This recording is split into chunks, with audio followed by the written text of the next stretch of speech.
What's going on, guys? We got Nick here. Oh, I'm Nicholas. He's And Nicholas. We're both Nicholas. NW and P. And you're on the best channel in fitness. It's the best channel in the world. We got people to the left of us trying not to laugh right now.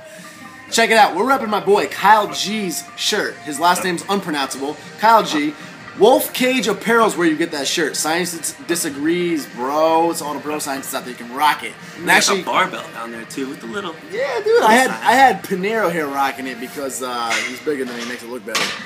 So today, what did we do, Nick? We did some push. We did some chest. We did. We started off with an incline here.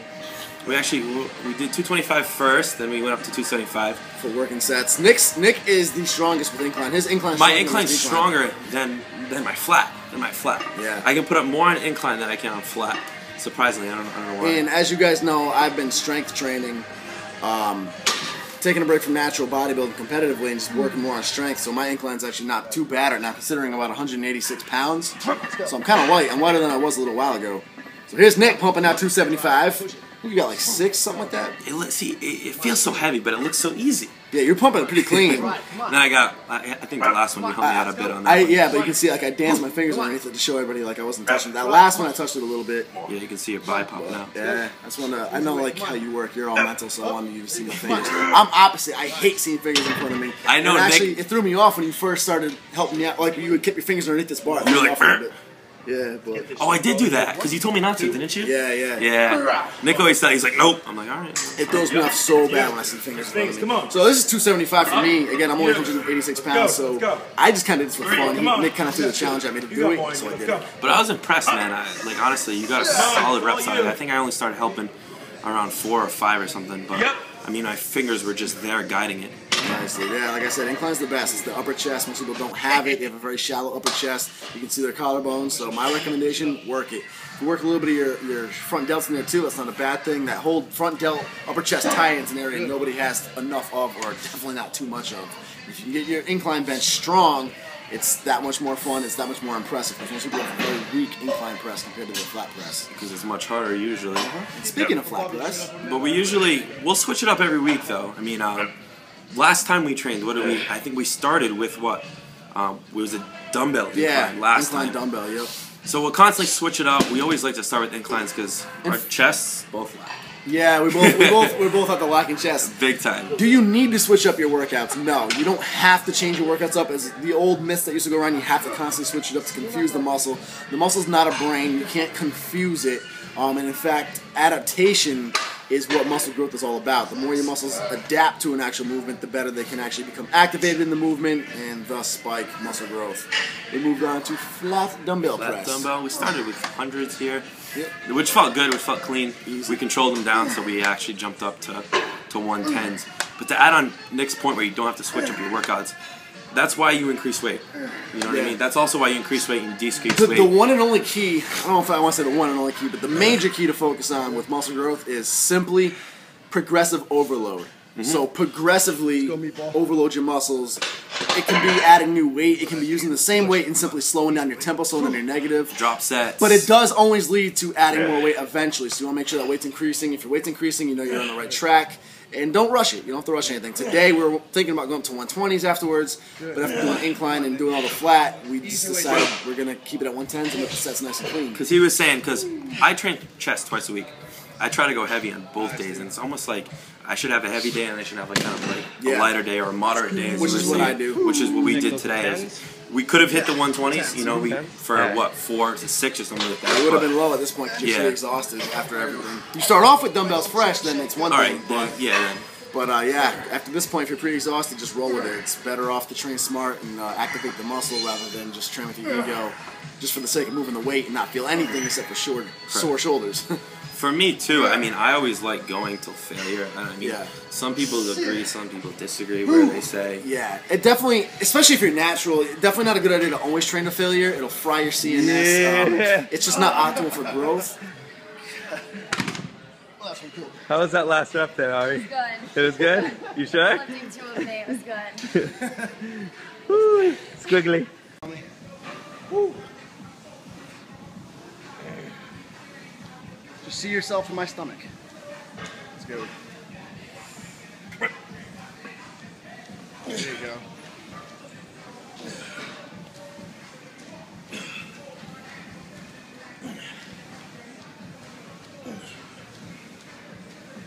After flat bench, we moved on to this machine. You can see hammer strength decline press. It's a wide iso, which is kind of like that's what they call it. Yeah. It's like a wide isolate. It is. It's helping to really activate the chest, isolate it, but obviously compound movement. We started off at 3 plates, nice and clean.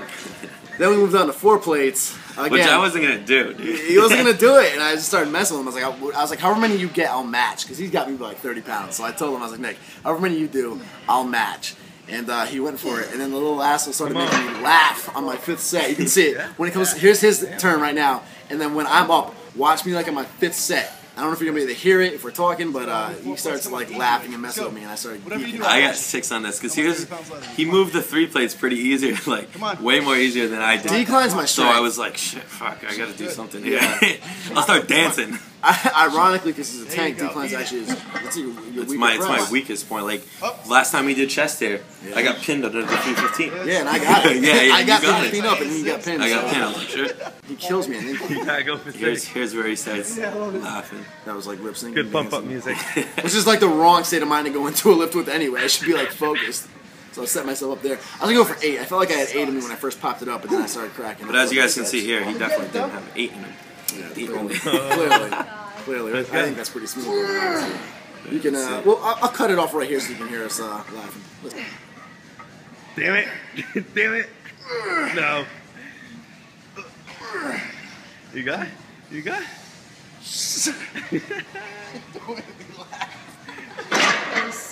That was sick, so fuck you. Alright, so this next exercise is awesome. Look at this. These things move one at a time. So you do have to continue training your supporting muscles just like you would a dumbbell. But it's just basically an incline press. We're using the very corner of the handles because that's the most natural feeling grip for us. It's cool on these because you can really control the movement down, work on your upper chest. I like the handles on this one because they're actually thick, so we don't... I didn't wrap my thumbs on this one because if you don't wrap your thumbs, you can kind of keep constant tension on it, for me at least. It's called a suicide grip. Yeah, it's called suicide grip. Because if you do it with a barbell, it's potentially suicidal. But it does, I love that grip. I wrap my thumbs around everything now just because it's full activation of the forearms, and like I told all of you, I'm really working on strength training now these days, but yeah, either one works. I used to do suicide grip all the time, and it worked fine for me. Again, for professional reasons, if I'm giving you advice, my advice is not to do suicide grip. Wrap your thumb around it, it's safer. But if you're an experienced lifter and obviously you're responsible enough to know what to do and handle it yourself and you want to try out suicide grip, I've done it before, it works amazingly. Nick likes it, a lot of bodybuilders use it. Nothing wrong with it. So that was it. We did 3 sets of this, 3 sets of incline. 3 sets of this. And then we just finished off with 3 sets of close grip pressing. Light here, we controlled the movement the whole way down. Very light. 135 after all this pressing. Because today you'll notice that we switched it up. We did not use any sort of a fly motion in this workout, which is, we usually do. We usually do. We'll throw in a fly at the end of it to kind of stretch things out. But today was all pressing and it was all heavy, so when we got to close grip bench press, our triceps are already fatigued. Chest and shoulders are most definitely pretty exhausted. When you do these at the end of a chest workout, you're going to find that you have less strength because normally your chest and your shoulders will help out in the close grip press way more than anybody realizes. So take those out of the equation. All you left is your triceps. You do an extra workout for chest that's all pressing, your triceps going to be fried. So we kept it at 135. And this felt heavy. I mean, it didn't feel like light either. And that's why I was kind of controlling it on the way down too, just to get that feeling there. Because if I just keep on moving these, I don't feel them in my triceps. Exactly. At all. Exactly. Dude, you're, holy crap, that girl that you just saw flip off the camera is Ariana. She'll be blowing up on YouTube soon because she got some good stuff for you guys. She flipped me off because I said cuts for the sluts and threw the camera on her. So just a tip from me to you: don't do that in the future. It doesn't work. Do it to your girlfriend. Don't do it to your girlfriend. Subscribe now.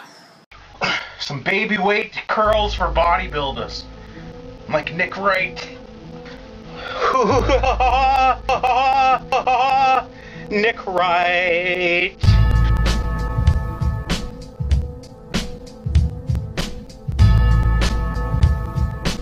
So Ziz came out a while ago, right?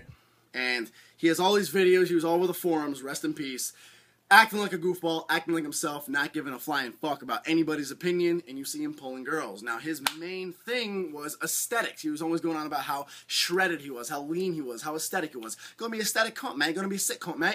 He was always going on about aesthetics. Problem is, A lot of people in the fitness industry took that the wrong way. They would see Ziz going out there, acting confident, going on about being shredded, and they see him pick up girls. They think, oh, he's picking up girls because he's shredded. And that's where we all spiraled into a fiery mess of misconception. And that's why so many guys are barking up this tree of trying to look good and aesthetic and super ripped so they can pull girls and get disappointed and get disgruntled and get sad and give up when they don't see too much of a difference in their love life after they've gotten shredded. And that's because everyone made a big old